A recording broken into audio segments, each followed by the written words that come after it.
Nova pesquisa Datafolha divulgada hoje mostra que a polarização entre o presidente Lula e o ex-presidente Jair Bolsonaro atinge quase 70% dos entrevistados. Cerca de 30% indicam neutralidade. Pois é, o levantamento foi realizado com uma metodologia de escala que questiona aí o eleitor, né, se ele está mais identificado com o petismo ou com o bolsonarismo. É possível apontar uma posição neutra ou mesmo não indicar uma resposta. Nesse método, as escalas 1 e 2 representam posições ligadas a Bolsonaro, enquanto 4 e 5 seriam eleitores próximos ao atual presidente. O grupo que apontou a escala 3 é considerado neutro. Há ainda aqueles que não se identificaram com nenhuma das opções e os que não souberam nem responder. Pois é, e a gente preparou uma arte, então, para te mostrar os resultados dessa pesquisa, né? Quando o André falava ali o que significa 5, 2, 1, né? É uma escala 1. Então, 1 e 2, né? O pesquisador perguntou ali, de 1 a 5, 1 e 2 está mais relacionado ali ao Bolsonaro, ao bolsonarismo, 3, neutro, 4 e 5, petista, ao PT, né? Perguntou para as pessoas onde elas se encaixavam ali. 35% responderam 1 ou 2, ou seja, os números que estavam próximos ali a Bolsonaro. Então, identificaram ali 35% bolsonaristas. Por outro lado, 35% também se identificaram com 4 e 5, números mais próximos ali ligados ao Lula, né, ao petismo, portanto. 2% dessas pessoas não souberam responder, 7% falaram que não se identificava ali com nenhum e 20% aí responderam 3, né, que é ali um número neutro, ficou no meio ali dessa pergunta, né, no meio aí desse índice. Lembrando que foram entrevistados 2.004 brasileiros nos dias 10 e 11 de junho de 2005. Tá aí, portanto, esse 2025, perdão. Tá aí o cenário desenhado, portanto, dessa pesquisa do Datafolha, André.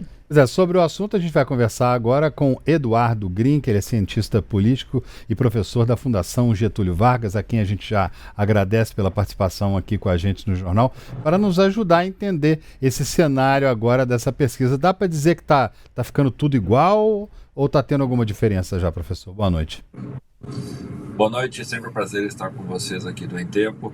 Veja, eu acho que, primeiro, olhando os dados em si, eu diria que é uma mudança muito significativa, porque ao longo das últimas décadas, se é possível dizer assim, o PT sempre foi o partido mais preferido dos brasileiros e das brasileiras, o que não quer dizer que a sociedade brasileira tem uma grande preferência partidária. Nós tínhamos até então cerca de 50% dos eleitores que não manifestavam preferência por nenhum partido, e dos outros 50%, o PT sempre despontava como o partido de preferência.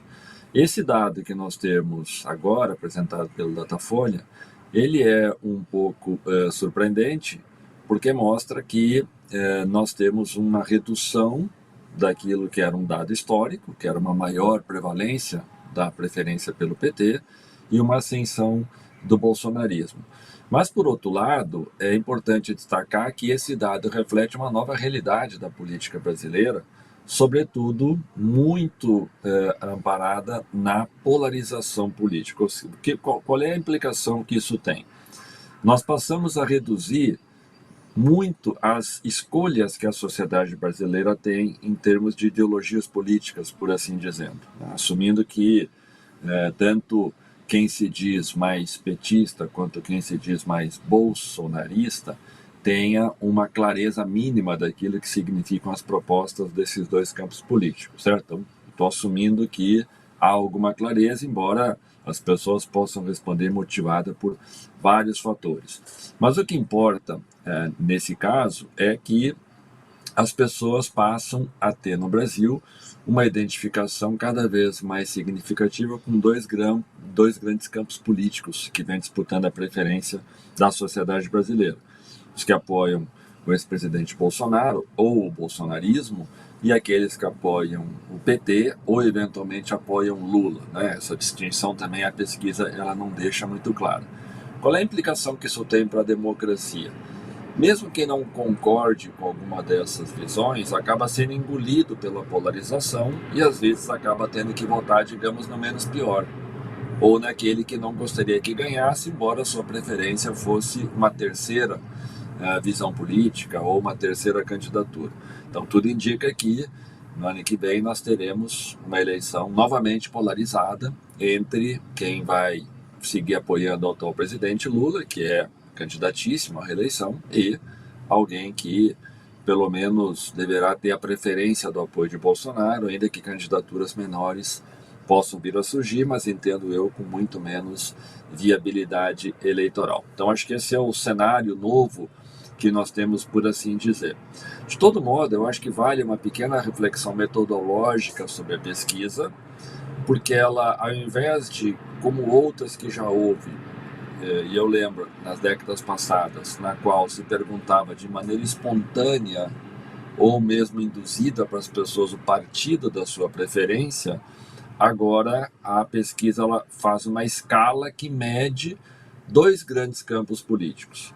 Então, é importante a gente saber de que maneira os eleitores se posicionaram com alguma capacidade de fazer uma escolha diferente. Ou seja, se eu já estou perguntando de 1 a 2, você é mais bolsonarista ou mais petista? De 4 a 5, você é mais petista e menos bolsonarista? Eu estou encolhendo as possibilidades de escolha. Isso é uma questão metodológica da pesquisa. Uma segunda questão é a maneira como nós ordenamos uma escala, dizendo que 1 e 2 é bolsonarista e 4 e 5 é petista, há uma tendência de que, se essa pergunta não for feita de maneira aleatória, quer dizer, para algum eleitor eu começo perguntando de 1 a 2 e para o outro eleitor eu inverto a escala perguntando de 5 para 1, a tendência das pessoas é pensar sempre na primeira possibilidade de escolha. Ou seja, talvez esse dado do bolsonarismo ele esteja um pouco inflado, porque o bolsonarismo tem no Brasil, o bolsonarismo mais raiz, um percentual de eleitores que variou e varia entre 15% e 20%. Ou seja, isso pode ser um problema metodológico da aplicação da pesquisa. E uma terceira observação é que esse resultado mais inflado do bolsonarismo, ele talvez tenha muito a ver com a própria queda de aprovação do governo Lula, que vem sendo sistemática ao longo dos últimos meses e, portanto, dada a desaprovação do governo, isso acaba levando o eleitor a se posicionar pelo bolsonarismo, muito menos por uma convicção e muito mais por uma rejeição, seja do atual governo, seja da maneira como o atual presidente Lula governa. Então, acho que são algumas considerações iniciais, mas de todo modo a pesquisa mostra que a sociedade brasileira vem vivendo um novo momento político que, diferentemente talvez do que queiram alguns, nos indica que a polarização política não deve ser reduzida e ela deverá ser uma marca das eleições presidenciais que nós vamos ter no ano que vem. Pois é, professor. Então nós temos aí, de acordo com essa pesquisa, um polarismo acentuado, né? O que, na sua avaliação, tem contribuído aí para este fator? Eu acho que são vários os fatores nesse sentido. Primeiro, que candidaturas ou partidos políticos vinculados a outros campos ideológicos foram reduzindo as suas margens de possibilidade de agregar alguma coisa válida para o eleitorado. Por exemplo, o grande opositor do PT até 2014 era o PSDB. Quem é o PSDB hoje na política nacional? Virtualmente nada. Tem um governador, 13 deputados federais, ou seja, é um partido que caminha para o seu desfecho final, por assim dizer, caso não opte em fazer uma federação ou se venha se fundir com outro partido, correndo o risco de ano que vem não atingir nem cláusula de barreira e ficar fora do financiamento do fundo partidário e do fundo eleitoral. Outros partidos que poderiam vir a ocupar uma posição, por assim dizer, de uma direita mais responsável, de uma direita mais tradicional, que não seja uma direita truculenta, autoritária, antidemocrática, representada pelo bolsonarismo, têm optado em atuar muito mais fortalecendo candidaturas para o parlamento e para governos estaduais. E isso tem uma razão. quem define as regras de onde virá dinheiro para os partidos nas próximas eleições é o número de deputados e senadores. Então tem partidos como o PP, como o MDB, como o União Brasil, cuja prioridade é eleger cada vez mais deputados e senadores, porque quanto maior as bancadas, mais recursos terão do fundo partidário e do fundo eleitoral. E fazer campanha para presidente no Brasil é muito caro. É preciso despender muito recurso. E esses partidos preferem colocar recursos na eleição de parlamentares. Um terceiro aspecto que conta bastante para isto é que a sociedade brasileira, ao longo desses anos, ela vem aumentando o seu grau de conservadorismo. E dou alguns exemplos nesse sentido. A agenda de segurança pública no Brasil vem sendo cada vez mais marcada pela violência, pela truculência das polícias, e a população chancela e aprova isso. Nós passamos a ter, na sociedade brasileira, um aumento crescente de feminicídio, de aumentos de casos de racismo, e essas questões elas vão sendo mais naturalizadas no nosso convívio social. Isso tudo vai ampliando a possibilidade de que agendas vinculadas mais a partidos de extrema-direita ou partidos vinculados a um populismo mais autoritário, da qual Bolsonaro é o grande vertente, vão dragando votos de partidos que até então não eram vinculados ao PT ou à esquerda, mas tinham pelo menos algumas agendas, vamos dizer assim, minimamente civilizatórias. E o PSDB, que era o grande opositor do PT, na medida em que foi sendo empurrado para a direita, porque o PT caminhou para o centro do espectro político, passou a disputar de maneira muito mais conservadora com o PT, por exemplo, na pauta da segurança. Lembremos aqui a agenda vitoriosa do Dória para o governo do estado de São Paulo em 2018. Só que quando a população se deu conta se o PSDB agora está fazendo uma pauta mais conservadora, até então era social-democrata, então é melhor a gente votar em quem é de fato de direita, vamos voltar no Bolsonaro. Né? Então o espectro político partidário foi sendo reduzido em termos de escolhas para a população, a sociedade brasileira foi ficando muito mais conservadora, e um terceiro fenômeno que eu encerro aqui, que é importante não esquecer nunca, é a maneira como as redes sociais alteraram a disputa partidária e a competição política no Brasil. E nesse sentido, a extrema-direita ela vem sendo, ao longo desses anos, muito hábil em fazer uso das redes sociais para fabricar a aceitação da sua visão de mundo, que vem engolindo outras alternativas políticas que eram muito mais tradicionais, enquanto legendas na sociedade brasileira, mas que não conseguem, com a mesma competência, com a mesma qualidade, se comunicar por meio das redes sociais. E isso inclui, inclusive, o próprio governo, que vem perdendo sistematicamente batalha nas redes sociais para o bolsonarismo, em agendas caras, como a questão do PIX, como a questão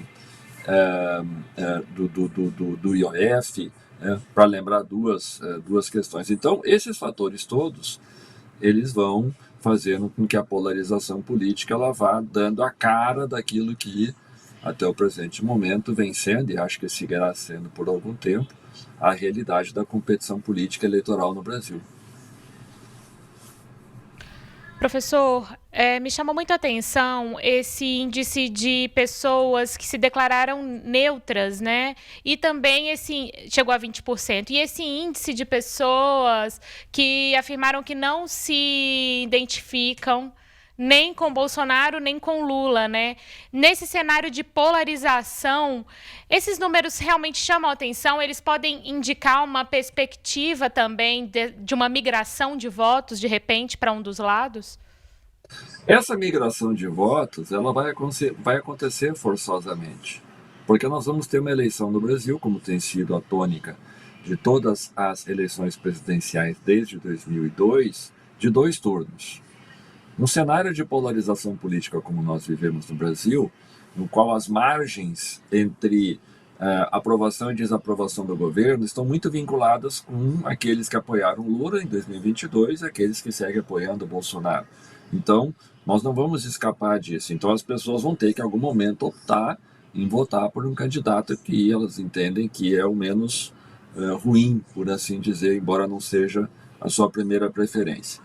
O que esses 20% estão dizendo, que não tem preferência por nenhum das duas opções, veja, vocês não me representam e eu gostaria que tivesse alguém em quem eu pudesse votar no primeiro turno, que fosse mais vinculado à minha visão de mundo, que pode ser uma visão de mundo de uma direita mais tradicional, mas que não é autoritária nem truculenta, ou uma visão de esquerda que talvez ela não apoie ditaduras no exterior, como a Venezuela, Nicarágua e Cuba.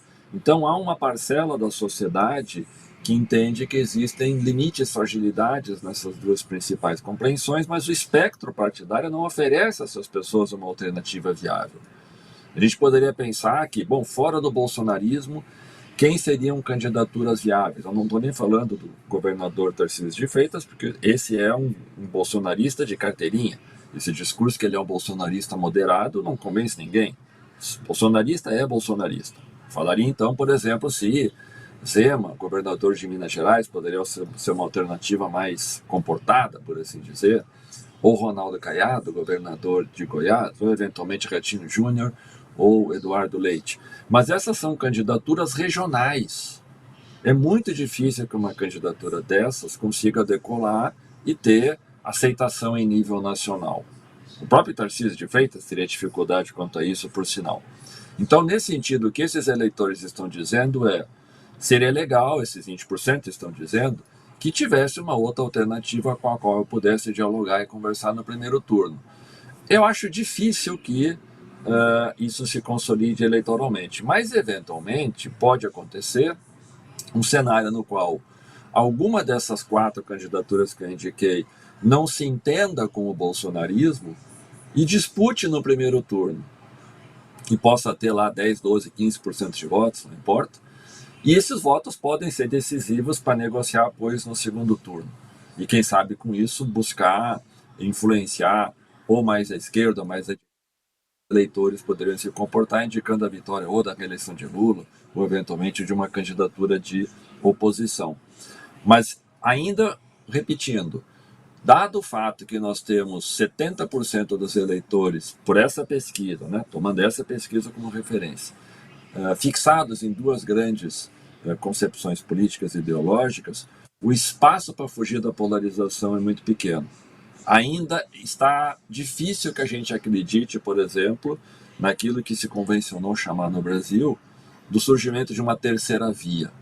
Esta terceira via, se vier a surgir, ela poderá ter uma margem pequena de votos no primeiro turno das eleições, mas tudo indica que ela não terá viabilidade para ser vencedora, dada a polarização instalada na política nacional.